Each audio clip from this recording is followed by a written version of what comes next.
Well, hello, it's good of you to join us again today. I want to talk to you about worship. Now, when I say worship, I'm not specifically talking about the church worship service, the part of the church meeting that comes at the beginning before the notices and the preaching. I'm talking about the more broader definition of worship relating to all of our Christian life. Because everything in our life should be an act of worship. And that makes these blogs vitally important. Because if this is something that we are meant to do for as long as we live and for eternity, and it is, then we need to know what it is, who we worship, why we worship, how we worship, as well as what happens when we worship. So, what is worship? Worship is the total surrender of our lives to God. The primary purpose of our salvation is to worship God, and nothing else can satisfy the longing of our heart. Now, everyone worships something or someone. If we don't worship God, we are living an improper life. It's as simple as that. As Bill Scheidler said, their entire lifestyle is an expression and an outworking of that worship. When we truly worship, we can know, feel and experience God in our midst.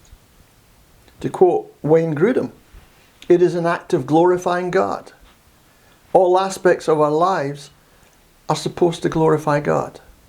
True worship is not something that can be worked up within ourselves.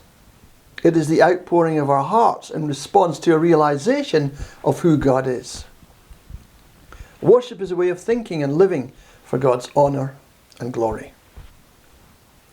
The question then becomes, who do we worship? Well, God's handbook for life, the Bible, is clear when it comes to who we are and are not to worship.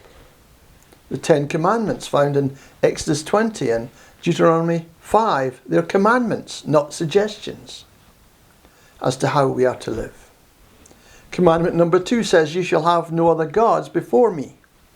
And the 4th commandment, you shall not make for yourself an idol in the form of anything in heaven above, or in the earth beneath, or in the waters below. You shall not bow down to them or worship them. We are to worship only God, and are not to give homage, i.e. allegiance, or tribute, respect and reverence to any object. This is sinful because it is idolatry, which is never to be given to a created being. Jesus said to Satan, for it is written, worship the Lord your God, and serve him only. Our worship to God on this earth is but a warm-up, a pale reflection of what will take place in heaven as we see him face to face. For all eternity, believers will exalt the Lord Jesus for who he is and what he has done. We worship the Lord and will always, for he is worthy of all honour and glory. Thank you.